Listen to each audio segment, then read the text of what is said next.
Subject है biology है और जनरल चैप्टर है। ये जो है स्त्री के बारे में और पुरुष के बारे में बताया गया, जनसंख्या किस तरह का नियंत्रण करेंगे, रोकेंगे, और इसी को पढ़ के बायोलॉजी पढ़ के डॉक्टर किस प्रकार बनते हैं थोड़ा विस्तार से सीखेंगे इसको। और शर्म की बात नहीं है, ये बायोलॉजी विषय है, इसमें जो है मनुष्य के शरीर के बारे में बताया जाता है। जनसंख्या नियंत्रण किसे कहते हैं? जनसंख्या मतलब भीड़, जैसे कि संतान उत्पत्ति, नियंत्रण मतलब रुकावट करना, किसे कहते हैं? जनसंख्या की सीमित रखना ही जनसंख्या नियंत्रण कहते हैं। सीमित मतलब कम रखना, अपने वास्तविक में रहना नियंत्रण रहता है। ये नहीं कि 4 5 6 10 नहीं, हम दो हमारे दो काफी है। फिर संतानों की उत्पत्ति किन किन उपायों से नियंत्रित की जाती है? मतलब बच्चे पैदा करना किस प्रकार हम रोक सकते हैं, कितने प्रकार से विधि है। तो इसमें 4 विधि है, लिखा है कई विधि है लेकिन 4 विधि है। चारों को पढ़ेंगे अलग अलग तरीका से। पहला है प्राकृतिक विधि। प्राकृतिक विधि ये खुद स्वयं रुक जाता है। कैसे रुकता है? अगर कुछ दिनों तक संभोग यानी मैथुन को रोक दिया जाता है, तब उस दौरान स्त्री योनि में वीर्य का प्रवेश नहीं होगा, जिससे अंडाणु निषेचन की संभावना नहीं रहेगी। अतः संभोग के समय का समंजन रोका जा सकता है। यदि अधिक दिनों के तक हम संभोग नहीं करते हैं, तब ये प्राकृतिक विधि से ये रोका जा सकता है। दूसरा नियम है यांत्रिक विधि। इस विधि में पुरुषों और स्त्रियों दोनों के लिए अलग अलग वैज्ञानिक यांत्रिक तरीके अपनाए जा रहे हैं। इसमें दोनों स्त्री और पुरुष दोनों के लिए। पुरुष के लिए क्या है? कंडोम का उपयोग करते हैं, सबसे सरल और प्रभावी उपाय है।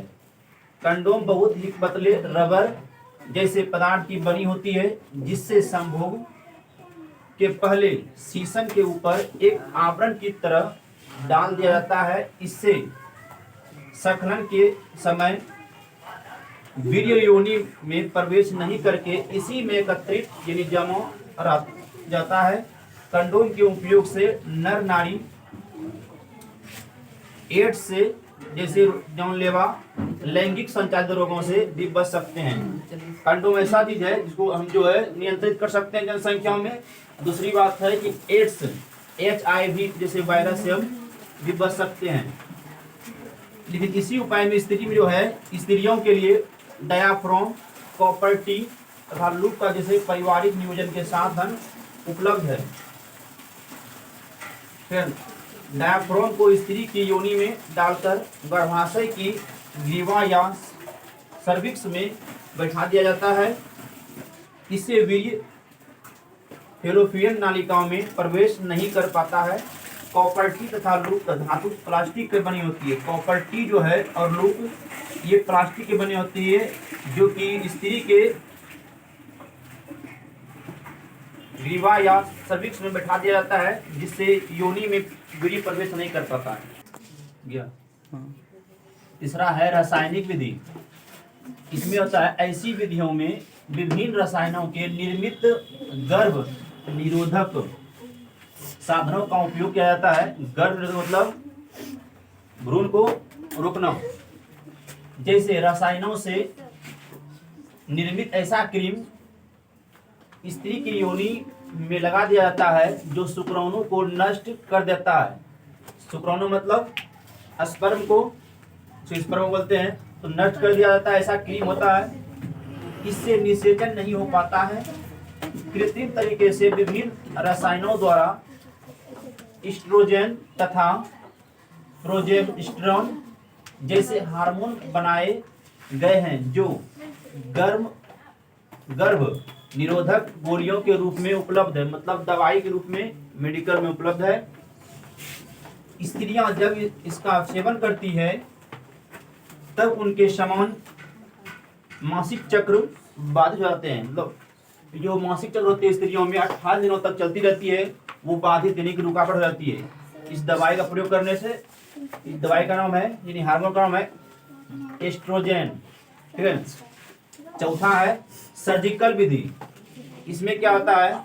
या तो पुरुष को या तो स्त्री को, दोनों को नसबंदी कर जाता है किसी एक को। इसके अंतर्गत पुरुष नसबंदी किया जाता है इससे या इसमें शैल क्रिया द्वारा शुक्रवाहिका को काटकर, एक नली होती है शुक्रवाहिका, ठीक है, को काटकर धागे से बांध दिया जाता है, जिससे वृषण में बनने वाले शुक्राणु निष्पर्म यानी वीर्य का प्रवाह स्त्री की योनि में नहीं हो पाता है। स्त्रियों में होने वाले इसी प्रकार की शैल क्रिया स्त्री नसबंदी कराते हैं। जिस प्रकार पुरुष को नसबंदी किया जाता है उसी प्रकार जो है स्त्री भी किया जाता है। फिलहाल में यही जो क्रिया चल रही है सर्जिकल विधि। यदि किसी स्त्री को 2 या 3 संतान पैदा हो गई है, वो जो है सर्जिकल विधि करवाते हैं जाके हॉस्पिटल, सरकारी हॉस्पिटल में। इसके लिए सरकार कुछ पैसा भी देती है, ठीक है ना। स्त्रियों में इसी प्रकार की शैल क्रिया स्त्री नसबंदी कराती है। इसमें फेलोपियन नालिका को धागे से बांध दिया जाता है। पुरुष में जो है शुक्रवाहिका को बांध दिया जाता है, लेकिन स्त्री में फेलोपियन नालिका को धागों से बांध दिया जाता है, जिससे अंडाशय से अंडाणु निकलते तो हैं, अंडाशय से अंडाणु निकलते हैं स्त्रियों में, लेकिन फेलोपियन नालिका से नीचे गर्भाशय की ओर नहीं जा पाता है, जिससे योनि के रास्ते बाहर निकल जाता है।